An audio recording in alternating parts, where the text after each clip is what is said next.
Hello once again welcome to the remedial chemistry. तो आज के इस वीडियो लेक्चर में हम लोग बात करने वाले हैं electrophilic substitution reactions of aniline यानी कि बेंजीन के ऊपर NH2।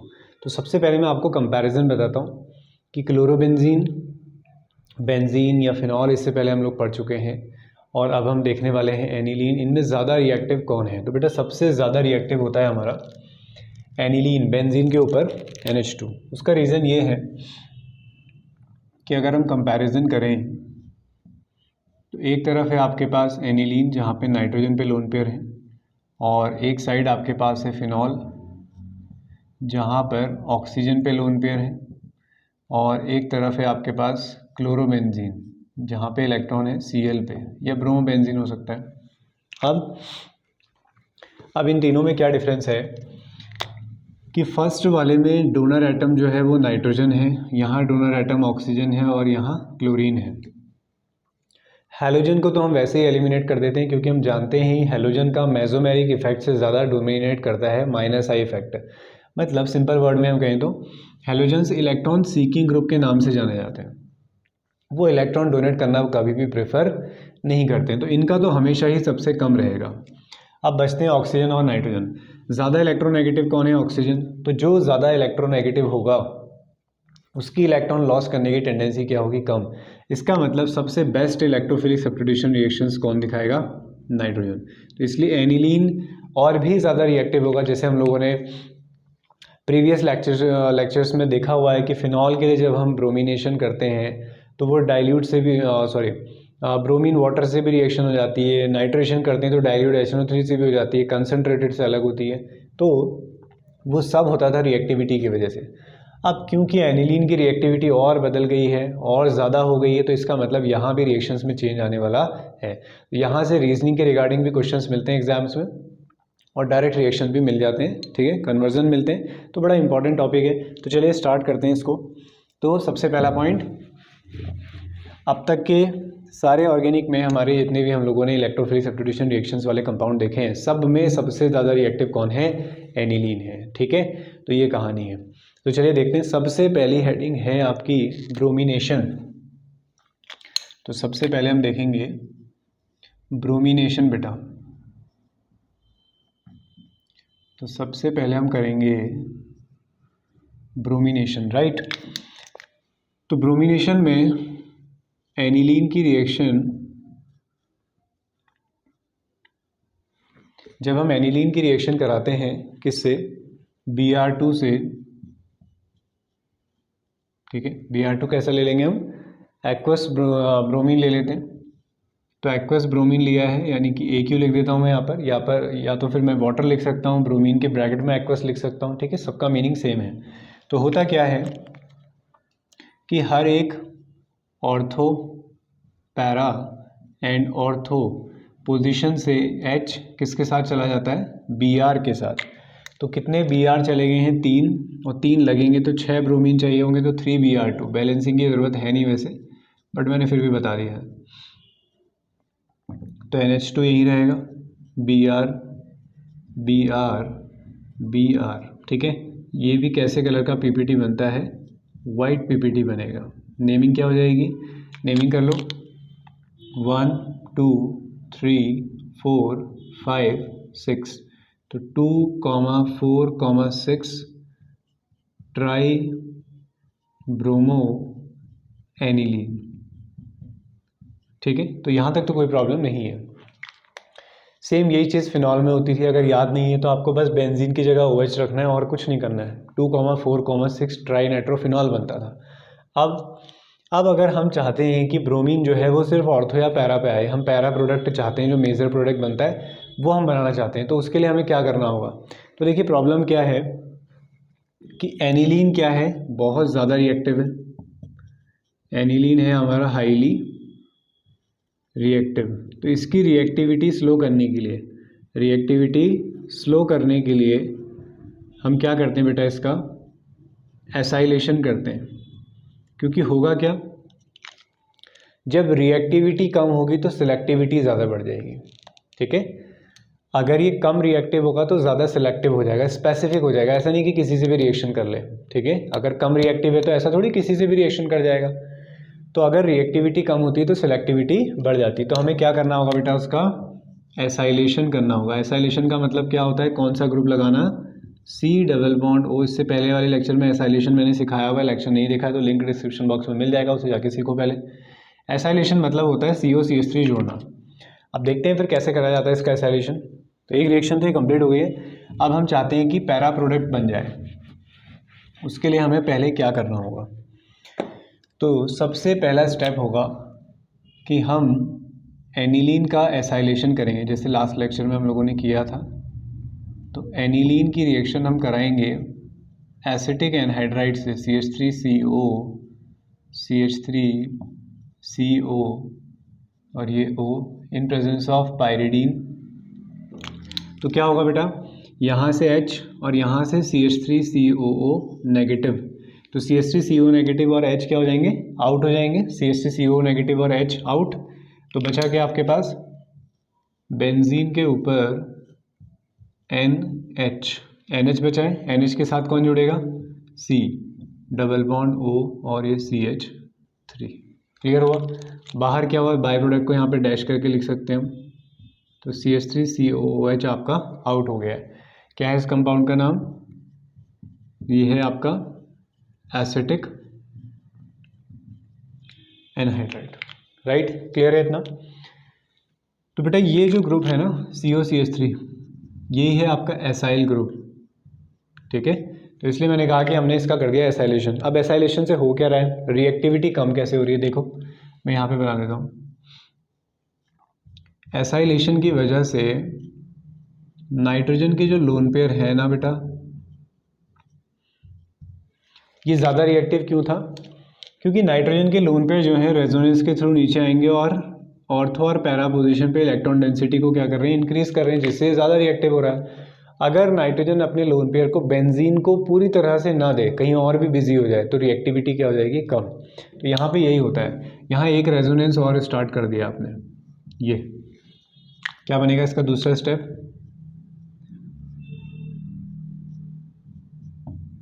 देखें ज़रा, यहाँ डबल बॉन्ड आ जाएगा, ये O नेगेटिव और ये CH3। तो नाइट्रोजन के इलेक्ट्रॉन्स अब आपने एक साइड और बिजी कर दिए, जिस वजह से इसकी सिलेक्टिविटी क्या हो जाएगी, बढ़ जाएगी और रिएक्टिविटी कम। तो एसाइलेशन से ये हमें फ़ायदा हुआ है। अब इसके बाद हम क्या करेंगे, एसाइलेशन करके हमने इसकी रिएक्टिविटी को कम कर दिया है, ठीक है। अब हम ब्रोमिनेशन करेंगे, तो Br2 से रिएक्शन कराएंगे इन प्रेजेंस ऑफ CH3COOH। तो अब क्या होगा, अब ब्रोमीन पैरा पोजीशन पे आ जाएगा, ऑर्थो में भी आएगा लेकिन कम क्वांटिटी में आएगा, तो हम पैरा वाला बनाते हैं मेजर प्रोडक्ट, NHCOCH3 और पैरा पोजीशन पे आ गया आपका ब्रोमीन। क्लियर है। अब हम नहीं चाहते कि ये ग्रुप लगा रहे, हम तो चाहते थे कि एनिलीन की पैरा पोजीशन पे क्या आए, ब्रोमीन आए, मतलब इसकी पैरा पोजीशन पे ब्रोमीन आए। तो हम ये वापस ग्रुप को हटाना चाहते हैं, तो क्या करेंगे, एसिड हाइड्रोलिसिस कर लो, बेसिक मीडियम से भी हट जाता है। तो क्या होगा, ये बॉन्ड ब्रेक करेंगे आप, नाइट्रोजन को H मिलेगा और कार्बन वाले पार्ट को O। तो क्या बन जाएगा बेटा, ये बोलो क्या बन रहा है, ये बन रहा है CH3COOH, ये बाहर हो गया, और बेंजीन के ऊपर क्या आ गया है, NH2। तो लेट सपोज आपके एग्जाम में कन्वर्जन आता है, एनिलीन से पैरा ब्रोमो एनिलीन बनाओ, एनिलीन से पैरा ब्रोमो एनिलीन। तो मोस्ट ऑफ द स्टूडेंट्स क्या करेंगे, वो डायरेक्ट ब्रोमिनेशन करेंगे, बोलेंगे यार ऑर्थो पैरा डायरेक्टिंग तो होता है, क्योंकि लोन पेयर हैं। तो जिनके पास भी लोन पेयर होते हैं वो कैसे डायरेक्टिंग होते हैं, OP डायरेक्टिंग, यानी कि वो इलेक्ट्रोफाइल को ऑर्थो और पैरा पे लगाते हैं, तो वो पैरा बना देंगे डायरेक्ट, अगर उन्हें कॉन्सेप्ट याद नहीं होगा। तो पहला क्या करना है आपने, एसाइलेशन, फिर ब्रोमिनेशन, फिर डी एसाइलेशन करना है, ठीक है। तो आपने पहले प्रोटेक्शन करना है, फिर डी प्रोटेक्शन करना है। तो ये स्टेप आपके होंगे। क्लियर हुआ।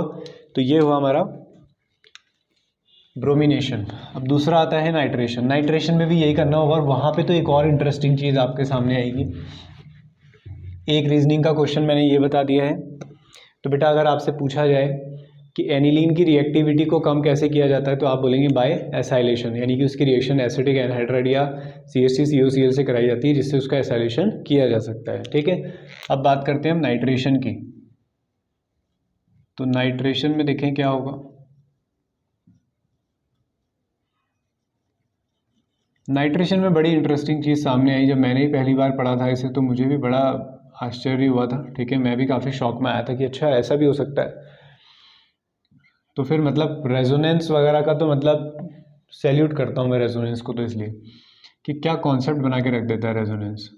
तो देखें हमारे पास है एनिलीन, इसकी रिएक्शन हम कराएंगे कंसनट्रेट HNO3 और कंसनट्रेट H2SO4, राइट। सब लोग जानते हैं कि नाइट्रेशन का काम होता है NO2 लगाना, और क्योंकि एनिलीन एक ओपी डायरेक्टिंग ग्रुप है तो एक ऑर्थो पोजीशन पे NO2 लगेगा और एक पैरा पोजीशन पे। कोई हाइड्रोजन बॉन्डिंग इन्वॉल्व नहीं है, तो हमारी एक्सपेक्टेशन ये थी कि पैरा वाला कंपाउंड क्या होना चाहिए, मेजर होना चाहिए। मैं इसकी परसेंटेज लिखा देता हूँ आपको ज़रा। तो हम यहाँ पे देखते हैं कि पैरा वाला क्या है 51%। तो बिल्कुल अगर आप पहली बार देख रहे हैं तो आप सोचेंगे 51 है तो ये 49 होगा, कम है काफ़ी, लेकिन ऐसा नहीं है बेटा। ये कितना परसेंट बन रहा है 2%। यस, बिल्कुल सही देख रहे हैं आप लोग, और मैं भी बिल्कुल सही लिख रहा हूँ। तो तीसरा कौन है फिर जो इतनी परसेंटेज में बन गया है, तो यही है वो शॉकिंग रिजल्ट जो देखा गया, और वो है मेटा प्रोडक्ट। कितना परसेंटेज 47%। समझ गए? समझे तो क्या हो, देख लिया। बनना चाहिए था ऑर्थो और पैरा, पैरा मेजर बनना चाहिए था, ये माइनर। ये तो माइनर बना है, ठीक है, ये मेजर भी नहीं कह सकते हम, 50% ही ऑलमोस्ट है दोनों। तो यहाँ पे 51% है और ये बहुत कम बना है, जबकि मेटा प्रोडक्ट इतना ज़्यादा बन गया। इसको तो बनना भी नहीं चाहिए था, अगर गलती से बनता भी तो ऐसा परसेंटेज इसके पास होना चाहिए था, लेकिन फिर भी मेटा प्रोडक्ट बना है, जबकि एनिलीन एक ओपी डायरेक्टिंग कंपाउंड है। अब रीज़न समझते हैं क्यों, वाई में आते हैं।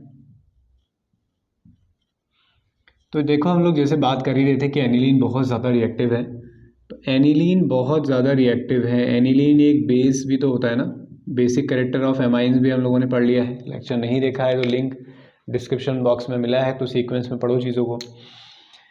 क्योंकि ये अपने लोन पेयर डोनेट कर सकते हैं तो वो लुईस बेस कहलाते हैं। अब ये मीडियम बहुत ज़्यादा कैसा है, एसिडिक है। तो अगर एसिडिक मीडियम है तो इसका मतलब हमें H पॉजिटिव की कोई भी कमी नहीं है। तो मैं हमेशा बोलता हूँ कि अगर आपके पास, आप मान लीजिए आप हो इलेक्ट्रॉन रिच, आपके पास दो चॉइस है, आप बेस की तरह एक्ट करना चाहो या न्यूक्लियोफाइल की तरह, मतलब कहीं अटैक करना पसंद करोगे या H पॉजिटिव गेन करना, तो आप हमेशा एसिड बेस रिएक्शन प्रेफर करोगे, क्योंकि वो बहुत फास्ट होती है। वहाँ आयंस होते हैं, कोई बॉन्ड नहीं बनाने होते हैं, आयंस को एक्सेप्ट करना होता है।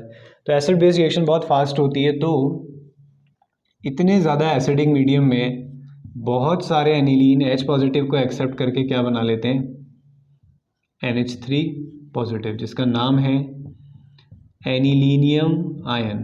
क्या नाम है बेटा, एनिलीनियम आयन। क्लियर?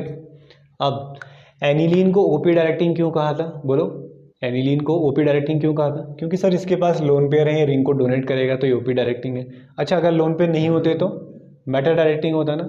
तो क्या इसके पास लोन पेयर है, क्या इसके पास लोन पेयर है? राइट, नहीं है लोन पेयर। अगर लोन पेयर नहीं है तो बेटा ये कंपाउंड कैसा है फिर, अब मेटा डायरेक्टिंग। बिल्कुल सही जवाब। अब जैसे ही आपने एनिलीन डाला है और यहाँ पे इतने सारे एसिड ऐड किए, तो बहुत सारा एनिलीन किस में कन्वर्ट हो गया, एनिलीनियम आयन में, जिसका नाइट्रेशन अगर किया जाए, अगर इसका नाइट्रेशन होगा, क्योंकि नाइट्रेशन के दौरान हमें इलेक्ट्रोफाइल कौन मिलेगा, NO2 पॉजिटिव। अब एनिलीनियम आयन तो मेटा डायरेक्टिंग कंपाउंड है, जब इसमें नाइट्रो लगने की बारी आएगी तो वो कहाँ लगा देगा, मेटा पोजीशन पे। क्लियर हुआ? तो रीजनिंग का सवाल भी हो गया। तो हम कैसे आंसर करेंगे, due to the formation of anilinium ion in strong acidic medium, because aniline is also a Lewis base. Anilinium ion is a meta directing compound, therefore meta percentage is also very high, which is about 47%, right? अब again हमारे पास सवाल ये है कि sir हम नहीं चाहते कि ऐसे मिक्सचर ऑफ कंपाउंड बने, क्योंकि इनको सेपरेट करना डिफिकल्ट होता है, बॉइलिंग पॉइंट में ज़्यादा फर्क नहीं होता है। तो हम चाहते हैं कि ऑर्थो पैरा की कहानी चले और पैरा वाला मेजर हमें मिल जाए। तो उसके लिए अगेन हमें क्या करना पड़ेगा, फिर इसकी रिएक्टिविटी को कम करना होगा। तो अगेन वही प्रोसेस है हमारे पास, ठीक है। तो देखें क्या करना है। तो अब हम इसकी रिएक्टिविटी को कम करेंगे जिससे सिलेक्टिविटी बढ़ जाए। तो उसके लिए हमारे पास रास्ता है कि हम एनिलीन का एसाइलेशन कर देते हैं। ठीक है, किससे कराओगे बोलो? एसिटिक एनहाइड्राइड से इन प्रेजेंस ऑफ पाइरिडीन। तो सेम स्टेप है, याद हो गया होगा अभी एसाइलेशन, इससे पहले वाले लेक्चर में एसाइलेशन पढ़ा, अभी भी हम एसाइलेशन देख रहे हैं इतनी जगह पे। तो NHCOCH3 ये बन गया आपके पास। ठीक है, अच्छा नेमिंग लिख लोगे इसके? ये एमाइड बना है बेसिकली। ठीक है, CONH2 एमाइड टाइप होता है। ठीक है, CH3CONH2। तो N पे कौन आ गया? फिनाइल आ गया है, ये आ गया ना N पे। तो इसका नाम लिख सकते हैं हम N फिनाइल। ये कार्बन काउंट हो जाएंगे तो इथेनामाइड। ठीक है, नेमिंग वगैरह सब सिखाई मैंने इससे पहले लेक्चर में, उसको देखो अच्छे से। N phenyl ethanamide. अब नाइट्रेशन करेंगे, अब इसकी रिएक्टिविटी कम हो गई, सिलेक्टिविटी बढ़ गई होगी। तो अब इसमें ऐड करो आप कंसनट्रेट HNO3 और कंसनट्रेट H2SO4। ठीक है, अब कुछ नया नहीं करना है आपने। तो concentrate HNO3 and concentrate H2SO4। तो ये बन जाएगा, ये तो ऐसे ही रहेगा NHCOCH3 और नाइट्रेशन करके ये पैरा पोजीशन पे NO2 आ जाएगा। अब ये प्रोटेक्शन कर दिया ग्रुप का, अब डी प्रोटेक्शन करो, वापस से H2O/H पॉजिटिव, फिर से बॉन्ड ब्रेक कर दोगे बेटा। तो इस साइड H और इस साइड OH। तो बेंजीन के ऊपर अगेन वापस से क्या आ जाना है? NH2 और पैरा पोजीशन पे जिंदा रहेगा NO2। तो ये बन गया पैरानाइट्रो एनिलीन, यानी कि एनिलीन से पैरानाइट्रो एनिलीन बनाना हो तो भी आपको ये 2 स्टेप करने होंगे। क्लियर हुआ? तो ये आपका पैरा प्रोडक्ट बन जाएगा। अब आता है सल्फोनेशन, फिर उसके बाद लास्ट एक फ्रीडल क्राफ्ट रिएक्शन। अब सल्फोनेशन करके देखते हैं। सल्फोनेशन तो होती सिर्फ एसिडिक मीडियम में। तो सल्फोनेशन याद है, सल्फोनिक एसिड बनता है इसमें। ठीक है, तो क्या होगा देखें, हमारे पास है एनिलीन यानी कि बेंजीन के ऊपर NH2, उसकी रिएक्शन हम कराते हैं कॉन्सेंट्रेट H2SO4 से।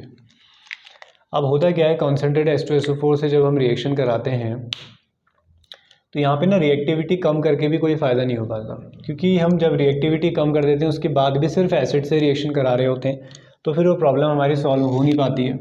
तो जब कंसनट्रेट H2SO4 इसमें ऐड किया जाता है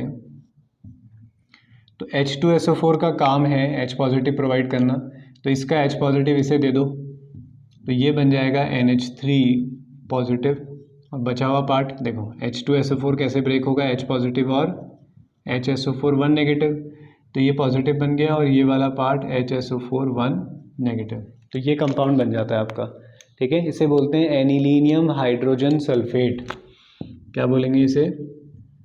एनिलीनियम तो पता ही है तुम्हें, अभी हाइड्रोजन सल्फेट। तो एनिलीनियम हाइड्रोजन सल्फेट। ठीक है, अब जब ये कंपाउंड बन जाता है तो इसे स्ट्रॉन्ग हीट किया जाता है नियर अबाउट 453 से 473 केल्विन, 453 से 473 केल्विन पे इसे हीट करते हैं। तो हीट करने से ये रीअरेंज होता है और इसके पैरा पोजीशन पे कौन पहुंच जाता है? SO3H। अब आपको देखकर लगेगा सर अब तो बन गया है, अभी तो आप मना कर रहे थे कि नहीं बनेगा।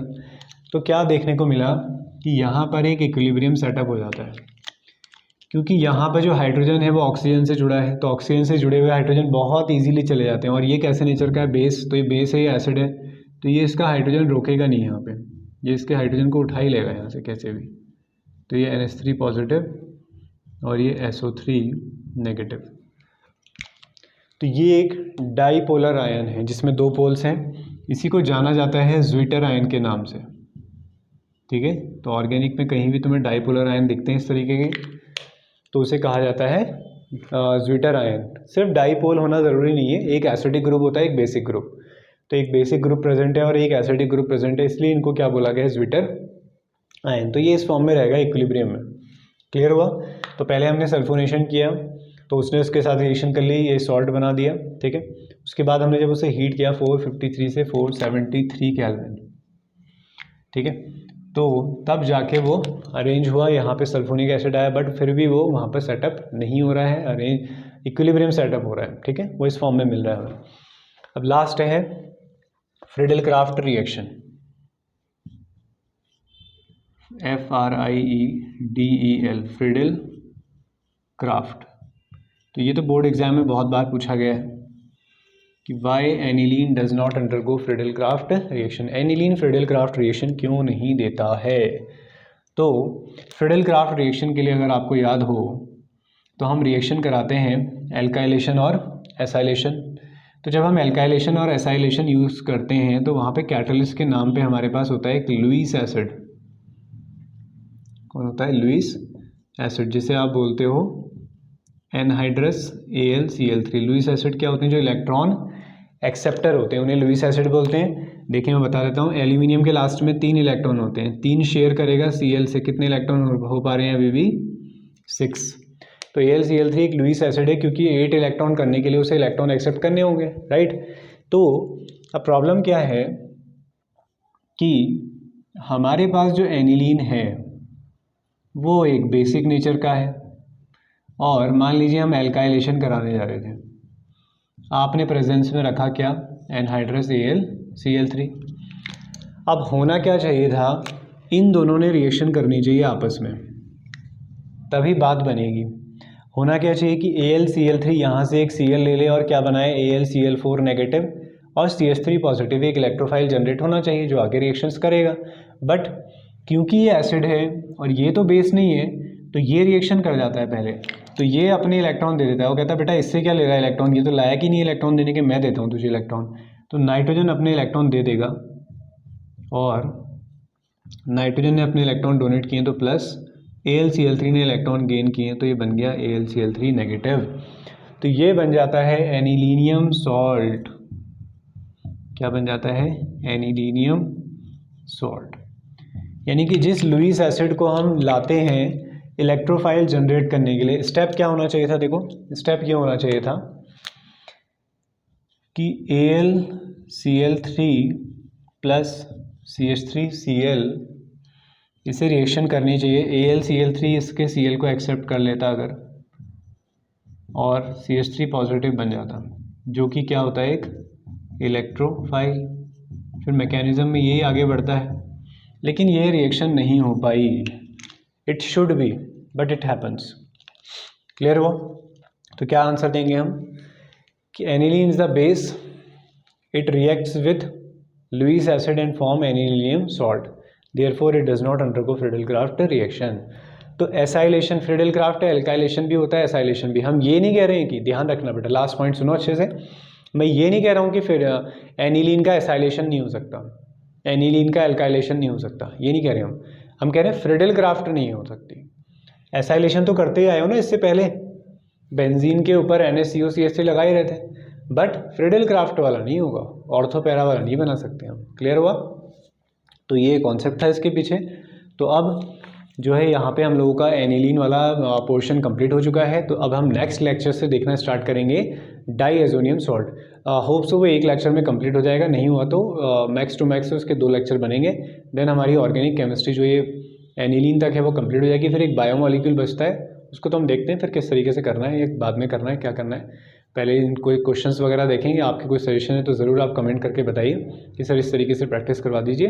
ठीक है, okay, thank you very much for watching. मिलते हैं नेक्स्ट वीडियो में। Happy learning.